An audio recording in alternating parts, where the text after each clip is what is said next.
Hi. So now let us see in this lecture how to drop a table actually. So we created a table, and if you need to change anything, we seen also how to alter the definition of a table. Now, sometimes if table is not required at all, so it's better to drop the table actually. So that is what we are going to do now. That is drop table. Okay. So what we are going to do here. So you can see here, MySQL uses drop table statement to delete the existing table. Okay. Okay. Now, what is happening actually when you delete the table, dropping the table?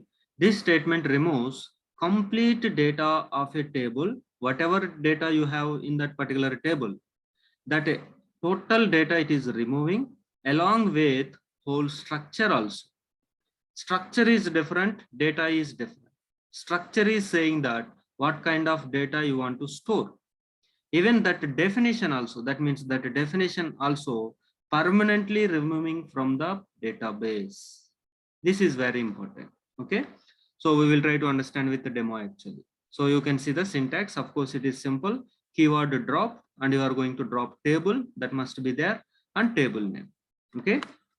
Now let us try to understand this with the demo actually.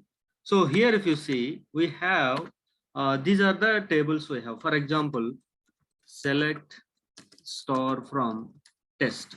Okay. So if I run this query, what is the output? Let us see. So this is the output actually. Now I want to remove this test table actually. That means you want to delete it. That means you want to drop a table permanently. Then what we can do, as we see in the syntax, so drop table name. So with this table is going to remove permanently from the database, even not a structure. Okay. So you can see, yes, it is done. You can see in the output. So drop table success. Now, if you try to access that particular table, let us see what we are going to get.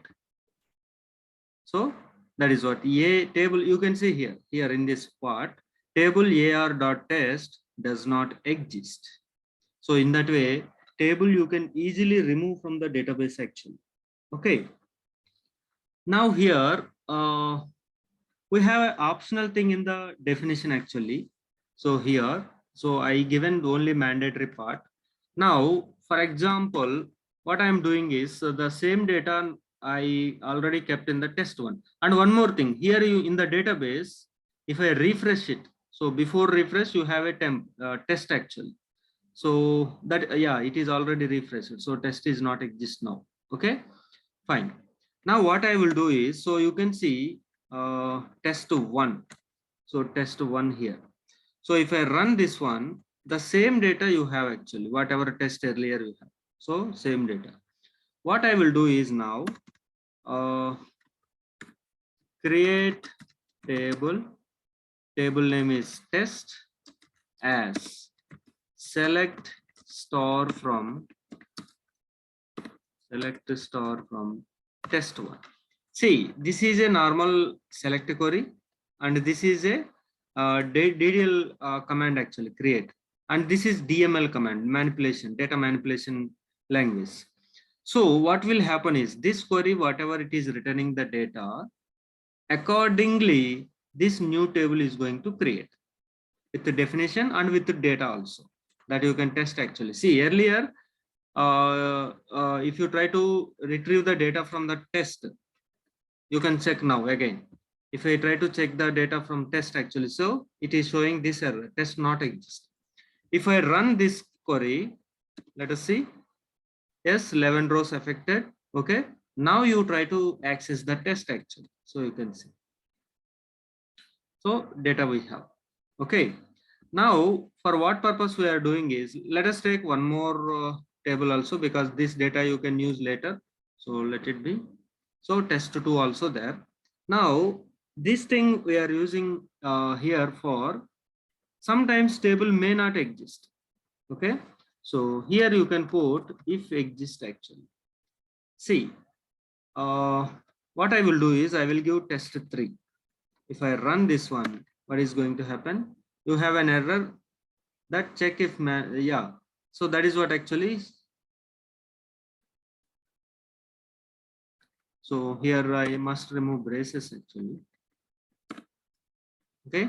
Now if I run this one, see what is the thing is, it is not a error actually. Observe the previous one. Here you can see the symbols also. This is error symbol. Here you can see. And this is warning actually.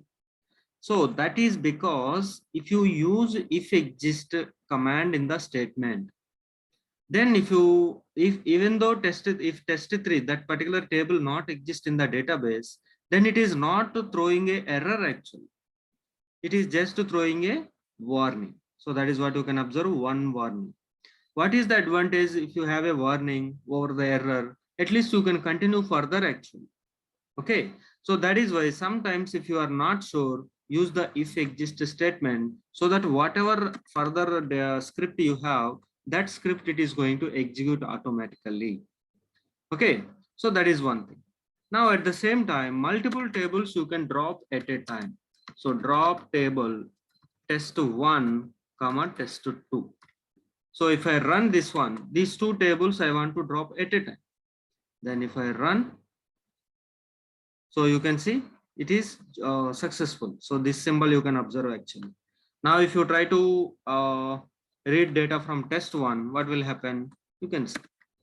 So now it is throwing error because the table is not exist, ar.test. Or even if you do you see 2 also. So that's it actually. Here also it is saying test2 does not exist. So in this way, in a simple manner, we can delete the tables. We can drop the tables along with data, along with its structure permanently from the database actually. Okay.